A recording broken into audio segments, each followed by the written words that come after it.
हम थे टोपोग्राफी के ऊपर।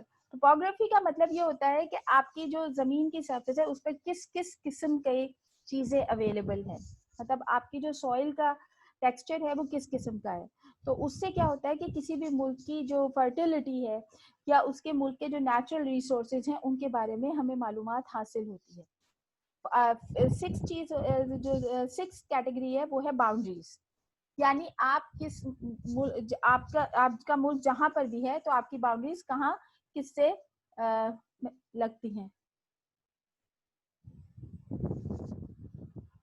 सो बाउंड्रीज जैसे for example you are situated in a place where every neighbor has a friendly relation with you.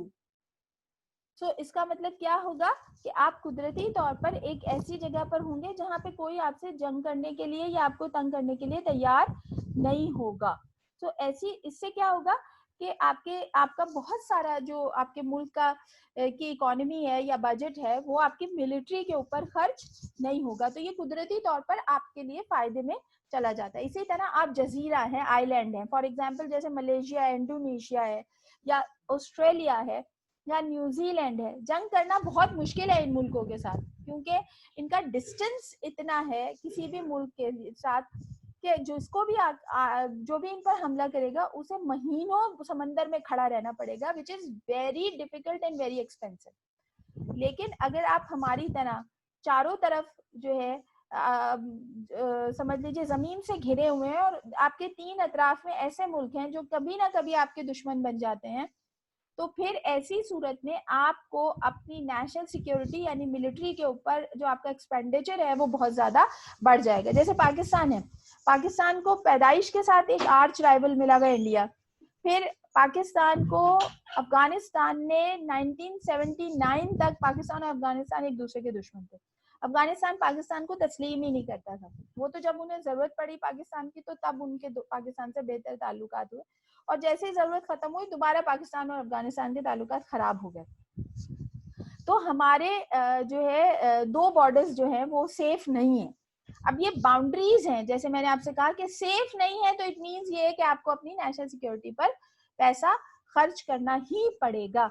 सो अगर आपकी बाउंड्रीज सिक्योर है यानी आपको नेचुरली ऐसे मुल्कों के साथ मिला है जहां पर जो आप जंग में इतने इंटरेस्टेड नहीं है, जो इतने होस्टाइल नहीं है, तो ये गिफ्ट ऑफ गॉड है, ये खुदा की तरफ से आपको मिली हुई चीज है जिससे आप फिर आपका ये नेशनल पावर बन जाती है। लेकिन अगर आपका बॉर्डर ऐसी जगह पर है जहां पे हर कोई जंग करने का सोच रहा है तो फिर ऐसी सूरत में आप नेचुरली जो है एक होस्टाइल रीजन के अंदर सिचुएटेड हैं जहां पर कोई भी आपको चैन से जीने नहीं दे रहा है। तो geography played a very important role for a country's economy as well as country's strength for their security. So geography, अच्छी ज्योग्राफी खुदा का इनाम है, खुदा की देन है। जैसे मैंने कहा आपको अभी कि दुनिया में कोई मुल्क ऐसा नहीं होगा जहां पे लोगों को पाकिस्तान के बारे में नहीं पता होगा। एक जमाने में लोग पाकिस्तान को नहीं जानते थे और वो कहते थे पाकिस्तान कौन सा, वो कहते हैं इंडिया के पड़ोस में एक मुल्क है, नेबर है, क्योंकि इंडिया बहुत बड़ा मुल्क था और सब कॉन्टिनेंट की वजह से पूरी दुनिया में जाना जाता था।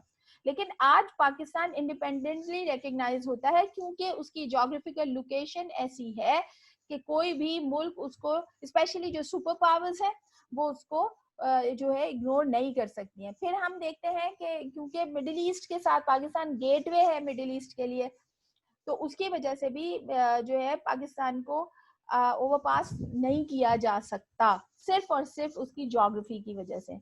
नेक्स्ट हम करेंगे नेचुरल रिसोर्सेज। मैंने जैसे आपको पहले भी बताया कि नेचुरल रिसोर्सेज के जो टू मेजर एलिमेंट्स होते हैं वो रॉ मटेरियल और फूड होता है।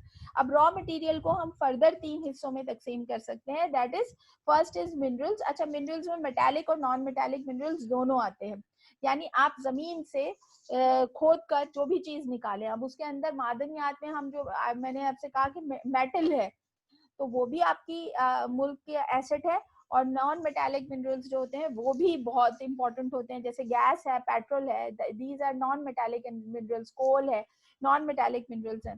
तो इसके बगैर भी गुजारा होना नामुमकिन है। अगर आपके मुल्क में तेल निकल आए फिर आपको और किस चीज की जरूरत है? आप देख लीजिए पूरा मिडिल ईस्ट तेल पर चल रहा है। फिर आ जाते हैं नेचुरल प्रोडक्ट्स। नेचुरल प्रोडक्ट्स में हर वो प्रोडक्ट आती है जिसे आप बगैर किसी मेहनत के, मतलब आपने उसके लिए कुछ नहीं किया और वो कुदरती तौर पर जमीन से उग रही है और आप उसको इस्तेमाल कर रहे हैं। इसमें फॉरेस्ट के अंदर मौजूद चीजें जो है वो शामिल होती हैं, यानी जंगल में जितने भी दरख्तों से आप कुदरती तौर पे जो चीजें हासिल करते हैं वो भी इसका हिस्सा होती हैं। फिर आ जाता है जी एनिमल प्रोडक्ट्स, यानी जो आप जानवरों के जरिए हासिल करते हैं, उसमें दूध, अंडे, गोश्त, भेड़ों की जो वूल होता है वो, जो रंग, इसके अलावा रेशम, क्योंकि कीड़े बनाते हैं और फिर आप उससे जो नेचुरल रेशम होता है वो उससे हासिल करते हैं। अब तो हम सिंथेटिक जो सिल्क है वो इस्तेमाल करते हैं, लेकिन एक नेचुरल जो होता है सिल्क होता है, चाइना में बहुत ज्यादा इस्तेमाल होता है, तो वो भी आपका नेचुरल रिसोर्स है। फिर आता है जी, सॉरी, जैसे मैंने यहाँ तक आपको बताया, क्योंकि ये दो मेजर पोर्शन है। फर्स्ट वन इज, जैसे मैंने आपको बताया कि that is geography. Geography played a huge role, and next one is the natural resources. Natural resources also played a huge role in national power. देखिए, मैंने अभी आपको ये कहा कि मिडिल ईस्ट के अंदर कुछ नहीं है, मतलब एक जमाने में मशरिक़ वुस्ता की कोई हैसियत नहीं, कोई अहमियत नहीं थी, until and unless they found or they discover oil in their deserts. दुनिया में बहुत जगह रेगिस्तान है, चाइना में बहुत बड़ा डेजर्ट है, इसके अलावा मंगोलिया में डेजर्ट है बहुत बड़ा, इसके अलावा अफ्रीका में बहुत बड़ा डेजर्ट है, सहारा डेजर्ट कहलाता है। चाइना में जो है वो टकलामकन है, फिर वहाँ पे गोबी डेजर्ट है, बहुत सारे डेजर्ट्स हैं। तेल नहीं है वहाँ पर, लेकिन मिडिल ईस्ट में इतना ऑयल है। फिर ऑयल एक तरफ, उसके अलावा और बहुत सारी चीजें हैं, जैसे सोना है, गोल्ड बहुत है, चांदी बहुत है। इसी तरह आप अगर अफ्रीका की जो कोन है, टिप है, वहां चले जाएं तो वहां पर डायमंड है जो एज अ रॉ मटेरियल निकल रहे हैं। अब आपके मुल्क से हीरा निकल रहा है। आपको पता है कि हीरा जो होता है वो कोयले की ही एक फॉर्म है। तो दुनिया में कानें खुदती हैं, वहां पे कोयला निकलता है। अफ्रीका में कान खुद रही है तो कोयले के साथ वहां पे हीरे निकल रहे हैं, और हीरे भी बहुत ही प्रेशियस डायमंड्स हैं, वो निकल रहे हैं। तो ये कुदरती तौर पे ऐसी चीजें हैं जो आपके जो कहते हैं ना वैल्यू, वो बढ़ा देते हैं। वो आपको आपके मुल्क को मजीद और किसी चीज की जरूरत नहीं होती, दुनिया खुद आती है आपके पास। इसमें मैं आपको बता रही थी, मैंने आपसे कॉन्गो का जिक्र किया था अभी थोड़ी देर पहले। मैंने आपसे ये बताया था कि कॉन्गो एक मुल्क था जिसे बड़े अरसे तक जायर के नाम से जानते थे, फिर वो दोबारा कॉन्गो हुआ। वहां पे हम जो कॉन्गो को जानते हैं वो वहां पर हम सिविल वॉर की वजह से जानते हैं। कॉन्गो में जो है वो जीनोसाइड, रेशियल डिस्क्रिमिनेशन हद से ज्यादा था, और उसकी वजह से वो लोग एक दूसरे को मार रहे थे, कबायली ट्राइबल लड़ाई थी बहुत ज्यादा, और उसकी वजह से लाखों की आबादी जो है वो हकीकतन गाजर मूली की तरह काटी गई है वहां पर। लेकिन इसी के साथ वहां पर बहुत सी ऐसी चीजें हैं जिसकी वजह से दुनिया का जो फोकस है वो कॉन्गो की तरफ शिफ्ट हुआ। उसमें जो पहली चीज है वो ये है कि कॉन्गो जो है वो डायमंड का हब है। मतलब जैसे साउथ अफ्रीका, वहां तो डायमंड है ही है। कॉन्गो एक ऐसी जगह है जहां पर पहाड़ों से डायमंड नहीं निकल रहा है, बल्कि आप जमीन खोदें तो वहां से भी डायमंड निकल रहा है, और वो बिल्कुल रेयर किस्म के डायमंड्स हैं। तो अगर वहां पर सिविल वॉर हो रही है एक तरफ, तो दुनिया का जो फोकस शिफ्ट हुआ वो जीनोसाइड, सिविल वॉर, उसकी वजह से तो था, लेकिन उसी के साथ साथ जो नेचुरल रिसोर्सेज है। इसके अलावा कॉन्गो के अंदर दुनिया के जो अफ्रीकन कंट्रीज हैं उनमें सबसे बड़े गैस के और पेट्रोलियम के जो है जखायर निकले हैं, यानी वो भी वहां से निकलना शुरू हुए। इसके अलावा और जितने मेटालिक मिनरल्स हैं वो भी बहुतात के साथ कोई वहां पे मौजूद हैं। तो उससे क्या हुआ कि दुनिया की जो बड़ी मल्टीनेशनल कंपनीज हैं वो शिफ्ट होना शुरू हुई कॉन्गो की तरफ, because of their natural resources.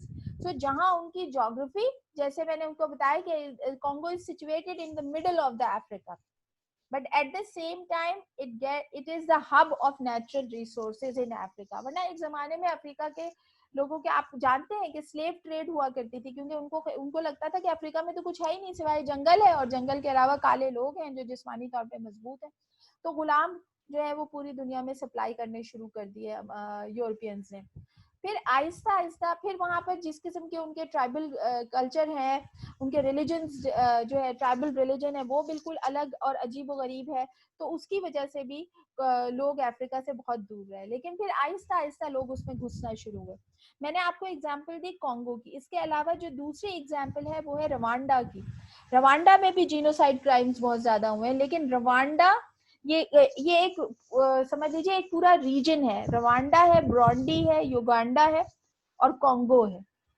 इनके अंदर जहां ट्राइबल क्लैशेस हो रहे हैं, यानी रेशियल डिस्क्रिमिनेशन है, सारे हमारे लिए सब काले हैं, मगर वो सब उनको पता है वो नस्ली एतबार से कौन अच्छा है और कौन बुरा है और कौन ज्यादा इज्जत वाला है कौन, तो उस पर वो लड़ रहे हैं। लेकिन वहां पर इतना रिसोर्सेज हैं कि पूरी दुनिया अब शिफ्ट हो रही है फ्रॉम एशिया टू अफ्रीका। जब हम कह रहे हैं पूरी दुनिया, तो इसके अंदर डेवलप्ड कंट्रीज शामिल हैं, क्योंकि डेवलपिंग कंट्रीज तो नहीं आ सकती क्योंकि वो खुद डेवलपमेंट करनी है। इस वक्त चाइना का फोकस भी एशिया से शिफ्ट हो रहा है अफ्रीका की तरफ, और उन्होंने इतनी बड़ी बड़ी इन्वेस्टमेंट वहां करनी शुरू कर दी है। यूरोपियंस तो कर ही रहे थे, अमेरिकन तो कर ही रहे थे, मगर अब चाइना भी शिफ्ट हो रहा है अफ्रीका की तरफ। तो इससे आप ये समझ जाइए कि कुछ तो वहां पर ऐसा होगा।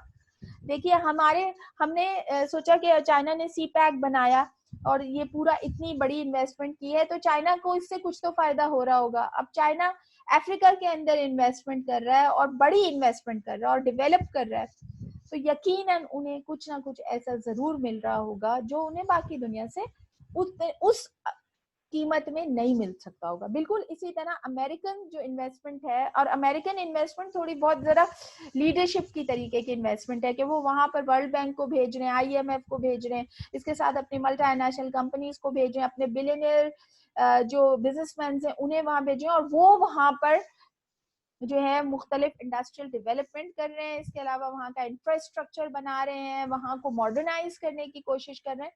इसका मतलब ये है कि उनका जो नेक्स्ट टारगेट है वो अब अफ्रीका हो गया है, और it is only because of their natural resources, nothing else except natural resources. तो आज हमने आपको हमने जो है दूसरे डिटर्मिनेंट्स हैं उनको पर इतना फोकस नहीं किया है। उसका रीजन ये है कि वो मैन मेड हैं, टेम्परेरी हैं, कभी होते हैं और कभी चेंज हो जाते हैं, और उनमें फ्रीक्वेंटली चेंज आता रहता है, और उनमें से एलिमेंट्स अमूमन निकल भी जाते हैं और नए एलिमेंट्स उनमें इंक्लूड भी होते रहते हैं।